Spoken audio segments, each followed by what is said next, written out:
All right, get ready because I think you're going to get a ton of value out of today's episode.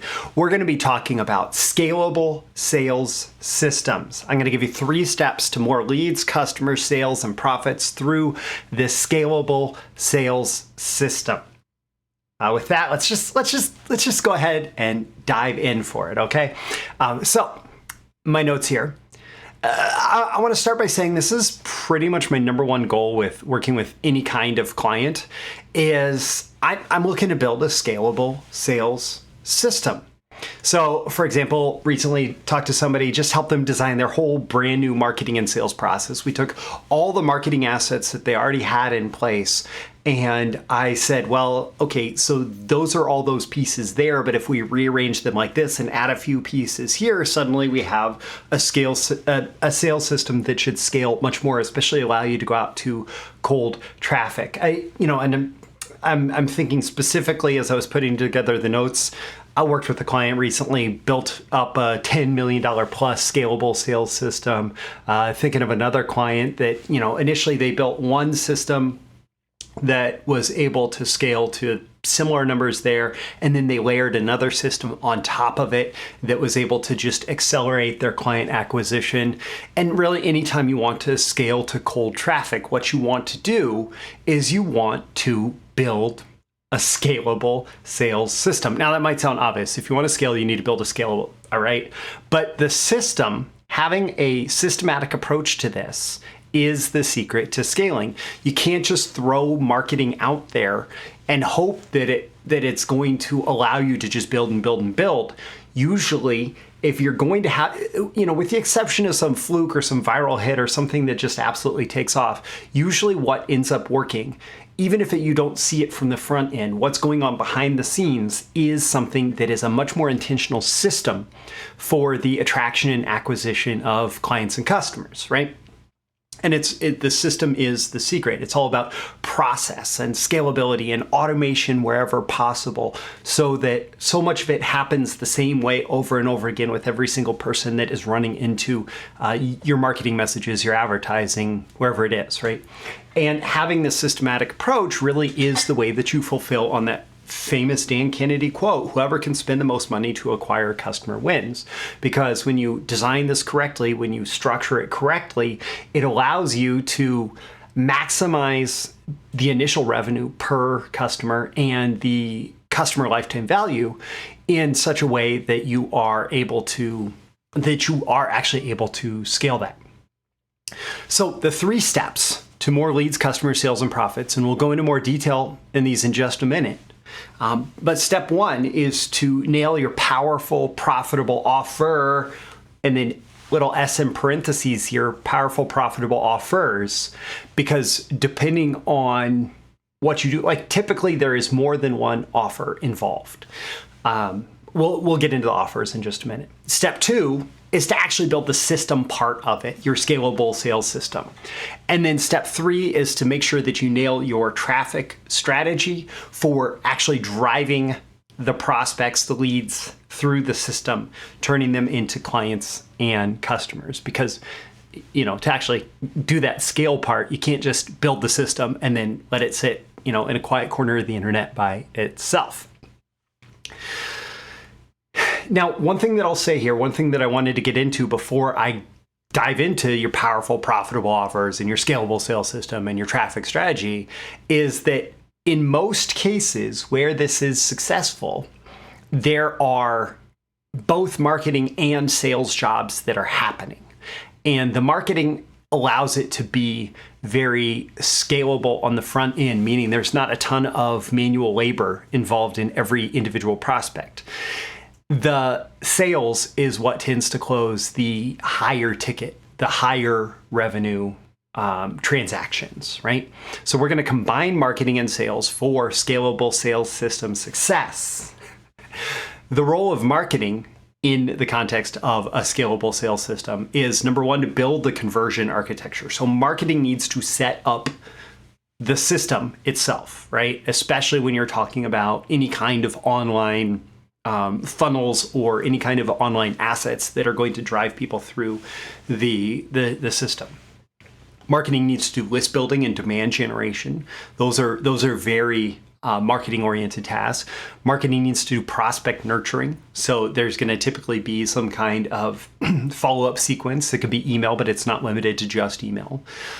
Marketing should do welcome mat sales. That is initial transactions that are low dollar, but they're enough to get someone to spend their first dollar with you. There tends to be a elevation of trust that happens with someone once they've spent their first dollar with you. And so if you, especially because most scalable sales systems involve some kind of high ticket sales, maybe not initially, but doing these welcome mat sales up front, when I talked about the client that did one scalable sales system and then they put another one on that really elevated the success from that first one, what they did was they stuck a welcome mat sale on the front end of that. In their case in particular, it was a book offer.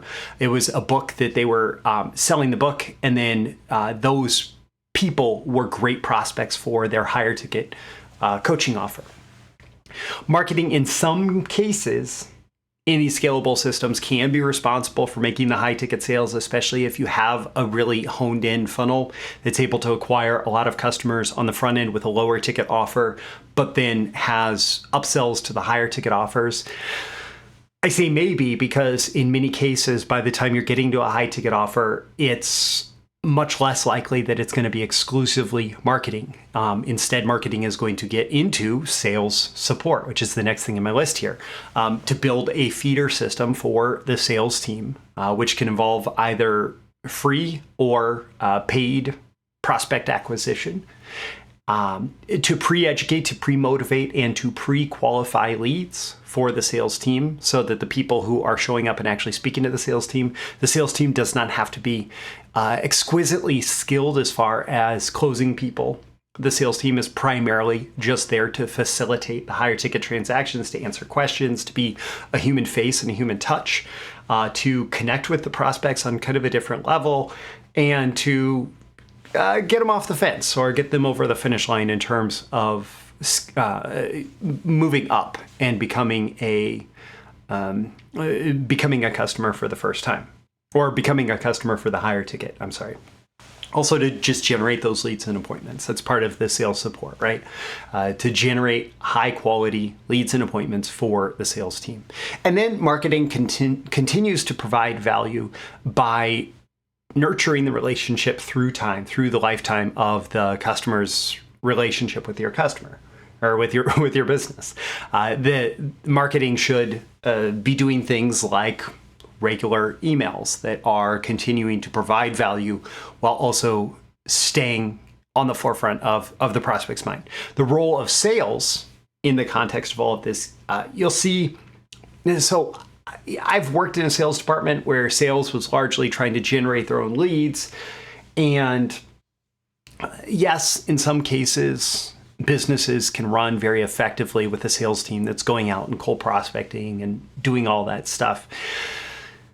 It tends to be much harder to scale that because if you want to double the performance of a sales team, you're going to have to get that person, if you want to double the leads in the door, you need a whole second person generating leads, versus when you're combining marketing and sales, what it allows you to do is to scale up things like prospect acquisition and demand generation and all of that, and be driving only the best leads into your sales team. And it can be a much more effective way to scale that way, to have marketing take over more and more of the sales process up to the point where marketing can no longer close them, which tends to be at the higher ticket. So the role of sales primarily is to close high ticket sales, to qualify and disqualify potential customers, potential clients. This is especially important if you're in a business like a client business where not everybody is a good customer and where you only want to work with the best customers. Any kind of consultative selling that's required to really connect the customer with how your solution can solve their problem. One-to-one follow-up, which can be what it takes to get people off the fence, or if there's a complex buying cycle, for example, having that scalable sales system in place, the one-to-one follow-up allows you to to, for example, have that person who is readily volunteering to help move the purchase process forward. Also, client customer care and relationship building. It's great to have ongoing like company-wide relationship building coming from marketing, but also relationship building coming from the individuals who have contributed to the client's relationship with the company. So sales and marketing work together for your scalable sales systems. With that said, we're going to focus most of what we're doing here on the marketing component. So I said step one is your powerful, profitable offers. This is all about the economics of your ability to acquire a customer at a lower cost than the margin that is left over after the cost of goods sold and after the cost of advertising and after whatever necessary admin costs, I guess, to service that customer, right?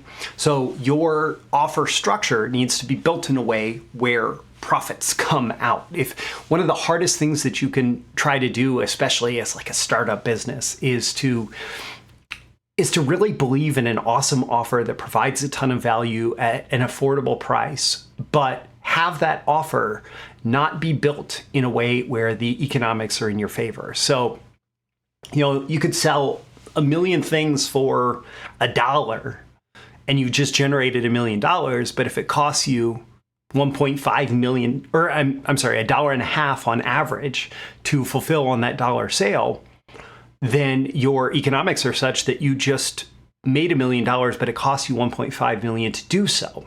And if you don't have the economics set up, if you don't have offer structure set up in a way where you have additional revenue coming in immediately, that's going to be problematic. It doesn't matter that you just made $1 million in sales if it costs you $1.5 million to do so. And so the first thing that you need to do in terms of building a scalable sales system is to make sure that your offer is going to give you the economics that you need in order to scale. So there's going to be one or more paid offers involved. For example, if you do have that low ticket, low price offer on the front end to attract people into your business, to get them spending the first dollar, and that's spending the first metaphorical dollar. It could be $5, it could be $10, it could be, I don't know what it is for your business, right? But then there's going to be additional sales beyond that. The other thing that is worth noting is that sometimes we're talking about free offers. And I loop free offers in because it can often be as challenging to get someone to convert to something for free as it can be to get them to convert for something that is low price. The other thing is free offers are often used in the context of prospecting and lead generation.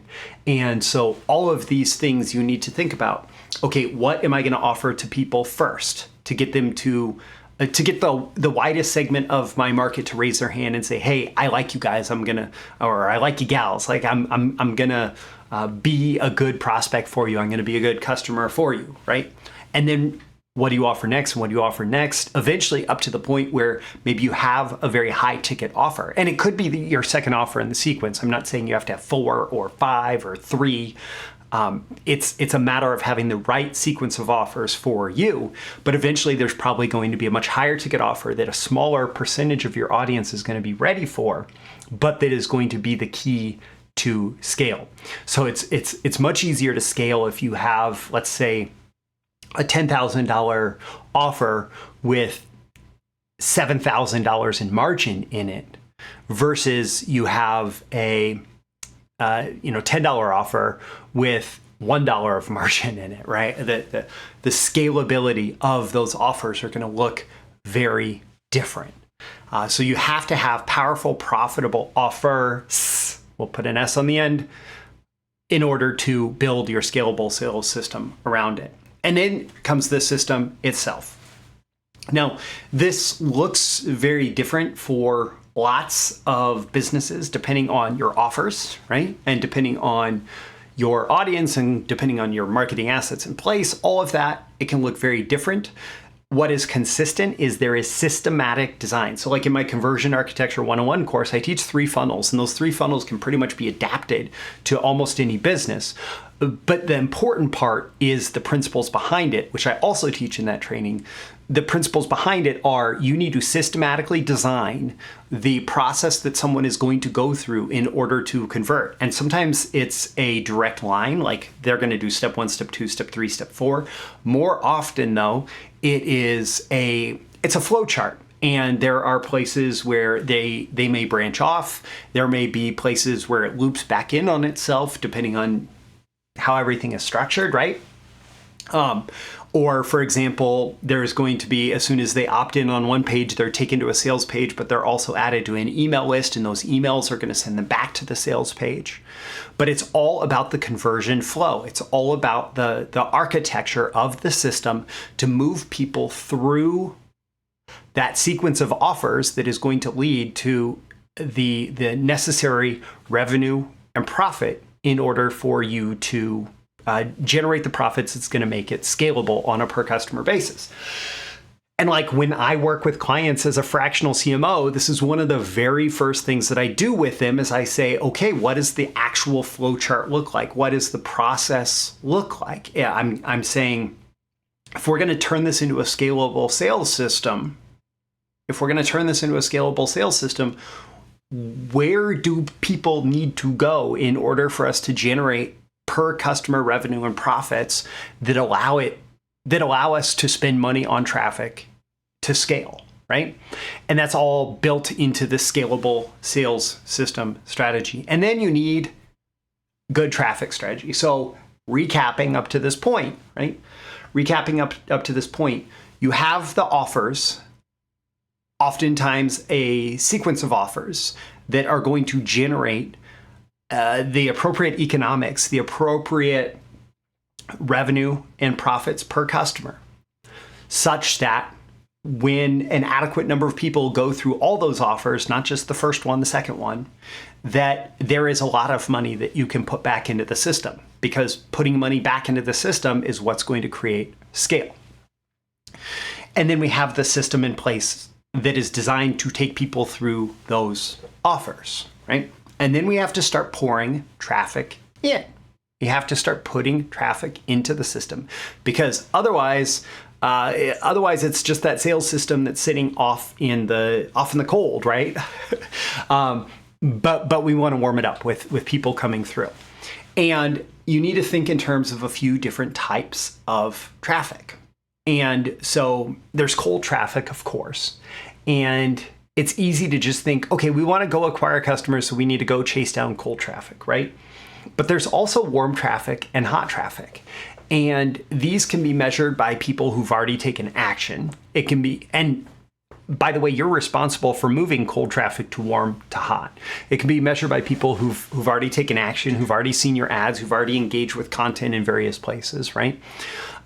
And you don't necessarily just want to spend money on cold traffic. You might think, oh, if I put cold traffic into the system, then I can just send out emails to the people who sign up for my email list, and I'm gonna, do well. That's not necessarily how you're going to maximize your success, because there are going to be people who engage at lots of different levels and people who are ready to respond through lots of different channels. And so you want a solid strategy in place to, for example, both display ads, maybe on Facebook, maybe Google Display Network, maybe YouTube, maybe wherever, display ads to people who are high engagers, who maybe bought a initial welcome ad offer, that low price offer, or who signed up for your email list, or who have visited your site very recently, right? Those are very hot potential customers, right?